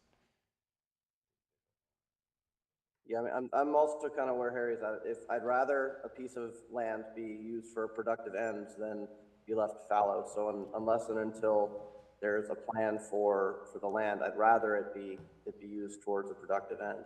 So yeah, I second Harry's point on that. I'd like to ask a question of Mr. Clark. If the chemicals presented are not acceptable and we deny authorization for application, how is that going to affect you? well, as I told you on the phone, I'm in the horse hay business, so, It's got to be prime. Mm-hmm. yeah. Basically, it's gonna be about the same chemicals I have been using. So there was been no violation. It's basically 2,4-D dicamba, like a sticker or spreader, so. Right. And I they were do, approved, like, I know where you're getting at, but,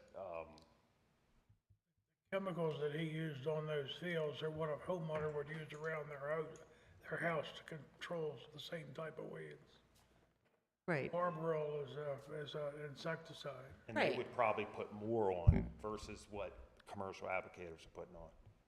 But And I do want to state that when I went out on May 5th with the MDA inspector, at the one residence on Fringer Road, there was a koi pond in the backyard, and that was located closer to their house than it was to our property line in the agricultural field. And it was a shallow koi pond, and as soon as the inspector and I walked back there, and he saw that, and he said, if there had been any danger or overspray or, improper chemicals used, they would be dead. very These sensitive fish fish. would be dead. So right away, he said, that's a sign to me right there, because we hadn't even made it to the wellhead, the well cap at that point. Now, how the chemicals affect pollinators, I don't know. I mean, once again, this is a contract thing, not. Right, yeah, so exactly, That's kind of my right, opinion. That's what our Yeah. scope is, just the contract. right. The scope is whether Yeah. council wants to continue the contract even on the breach. If council wants to, then they can. You have very favorable language with term 14 about how to remedy a default. It doesn't just say you immediately get penalized. It says you need to attempt to remedy the default. So that is very nice language to put in a contract. So it kind of depends on if we feel like that remedy is sufficient to satisfy the contract. How long do these lease agreements last? One thing that. They're probably- 5-year terms. 5-year terms, so they're not like, okay. 3 years left. One thing that probably could solve the question about what if we reject a chemical, is have some kind of clause in there where once the list of chemicals is submitted, have it looked at by an agronomist and define what they do and how long the chemicals last and whatsoever. I mean, I don't know how we would make a decision, well, I don't like that chemical, it's got a. Well, no, funny name or what. he uses an agronomist already for application. He's been using AgCom Incorporated for years, so they are a fully licensed agronomist anyway. So, I mean, we could consult with, I mean, if we wanted to consult with, we had a question about something, and rather than Googling it, we could just consult with an agricultural extension office or something. I've got a hard time grasping You're looking for, that kind of what would verification. qualify us for turning down a chemical.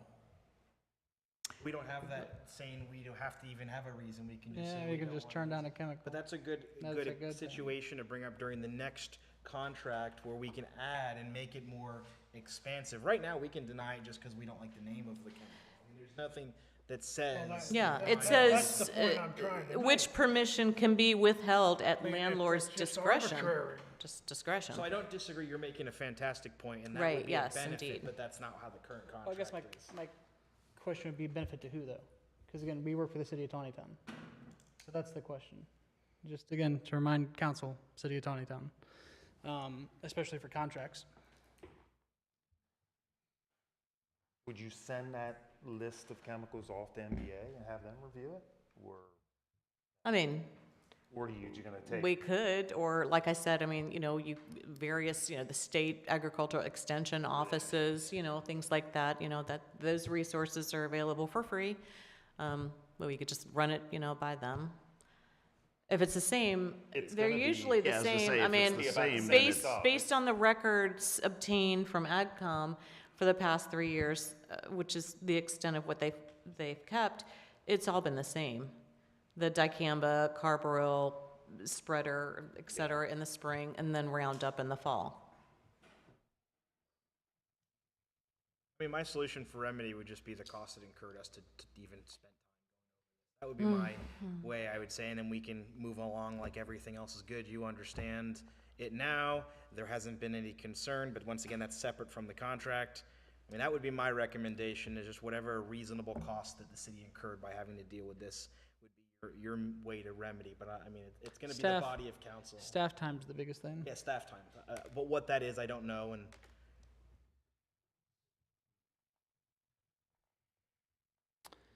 Again, I guess my question to council is continuation of contract till end of term of contract? Does anybody, that seems to be where council's leaning. I was gonna say, does it require a motion? Because I'll throw one out. What's the end of the term? I'll take a motion on it. I make a Motion motion, we continuation. continue the contract That's- per the wording of the contract, assuming that everything is fulfilled from here on out. And then we can look at language at the end of the 5-year term. Okay. Got a second? Any additional comments, questions, concerns by council? Hearing none, all those in favor signify by saying aye. Aye. All those opposed, nay. Carries. Alrighty. Thank you. staff time. I don't. Yeah, that's all I wanted don't- was staff time I compensated. don't disagree with you. I think it's gonna be too nebulous to try and It figure really out. probably would be. Hey, would, I mean, you're gonna spend staff time figuring out. Yeah, Staff you gotta time spend equals staff time figuring out the staff time. Exactly. Fair enough. But Not again, worth I think you know what I always. Yeah, I know. I was gonna, think it's where, he's a farmer, man. We live in a farming area. Come on. I mean, you gotta. Okay, I am proceeding forward to Copperfield Storm Drain. We still got. Have reports and be done after this. I'm not sure if the question before we did that vote was answered, but what's the end of the term on that? 2030, if Yeah, it's 3 years left. I'm remembering correctly. Okay, so we have, am I looking at the right thing? Copperfield Yeah, Storm I am. Drain. Jim, are you looking for approval on this? Like motion to approve contract, I'm assuming? Is that what you're looking for tonight? Yes. Okay. Yes, Looking- for those that Kevin included in your packet. Yeah. Does council have any There, questions? there are more areas we need to do, but these will use up most of our stormwater management budget for this year. Yeah. Questions, comments, concerns by council? I mean, it kind of is what it is. It's, Yeah, I mean, that being said, looking for a motion from council.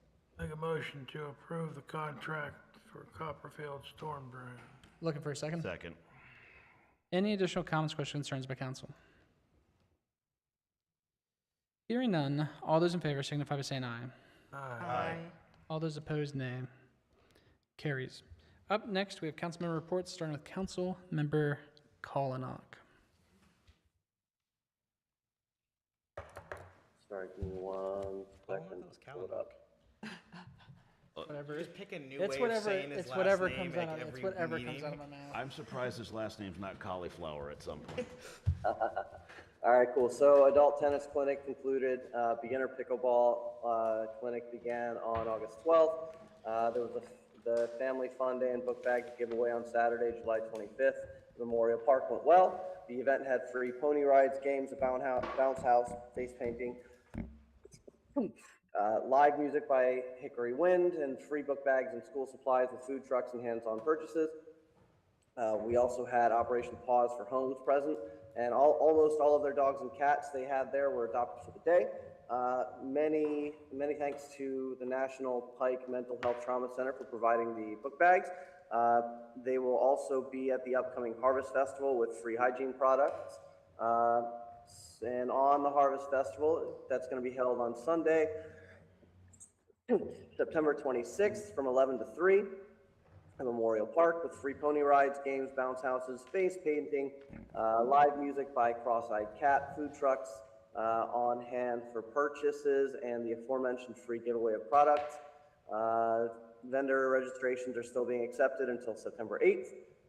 Due to limited funding for Parks and Rec and knowing we're going to be facing 2 playground replacements next year at both Flickinger Park and Roberts Mill Park, we went through our roster and cut several events and programs, saving about $20,000 in doing so. The funding is going to go towards the playground replacements. For those events and programs that remain on the list, we will be seeking sponsorships and donations to help offset costs. And there was no Parks and Rec Advisory Board meeting this month. The next meeting will be held September 16th, immediately after the 6:30 p.m. Taneytown Athletic Association meeting. That's all I got. Thank you, Councilmember Miller. Overall police activity decreased in July with 583 total calls for service compared to 607 in June, representing a decrease of 24 calls.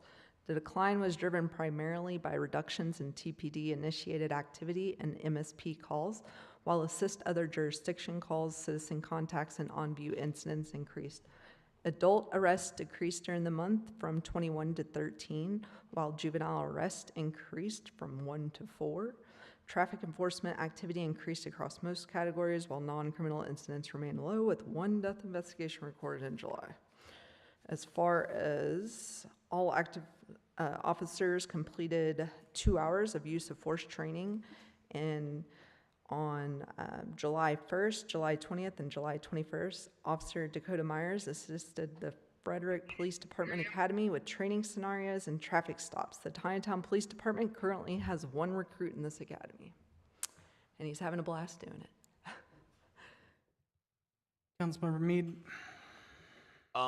Mine's fairly simple. We didn't have a planning meeting last week or last month because there wasn't anything going.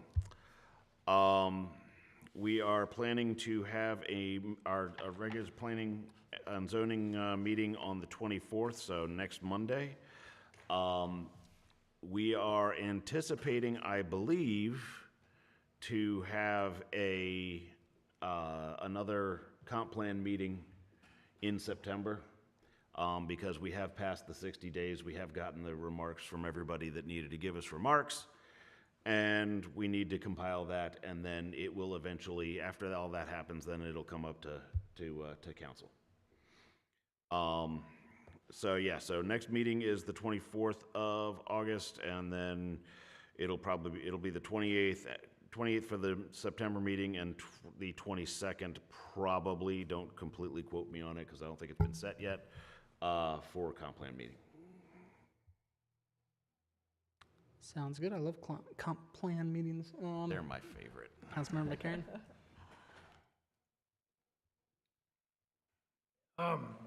Nothing too much with Public Works. I'm a little concerned about how we're pumping well 17. I know that Kevin addressed that in his report, and I guess it'll be back to normal, but we're really putting it to the test, I guess, that's what I'm saying.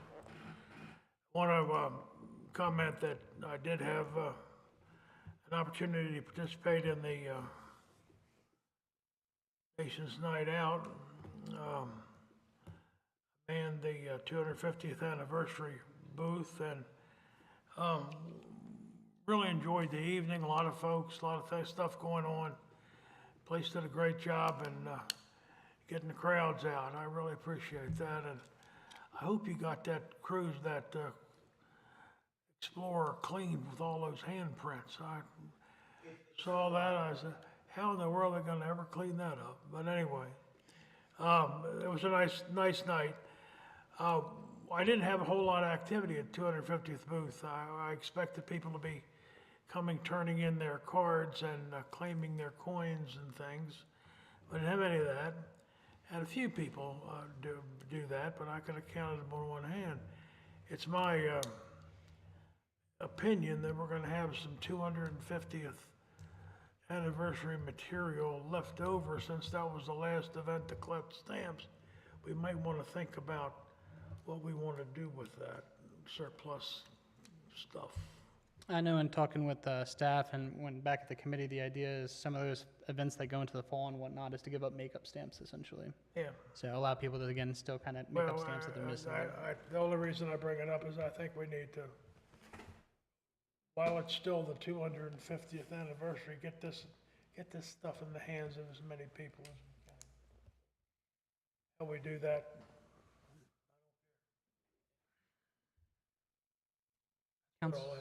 Councilmember Kelly. September 9th, 7:30 PM will be our kickoff meeting. We have it ironed in stone now, so I'm very excited for that. Seeing what. I thought you were about to give me like a murder report or something. That's what You it started- sounded you like, started- you some started cold that strong. pace. Yeah, you started that strong. Oh, okay. Well, my apologies. Very just data. Moving on. But yeah, no. September 9th, 7:30. Will be a lot of passionate topics. Very excited to work with a lot of very knowledgeable people as it relates to historical focus. So curious to see how that will turn out. Noise. Yeah, I don't really have anything else to add, so I'm going to look for a motion of adjournment. Motion to adjourn. Looking for a second. Second. All those in favor signify by saying aye. Aye. We are adjourned. Thank you, everybody. Good night, all. Oh.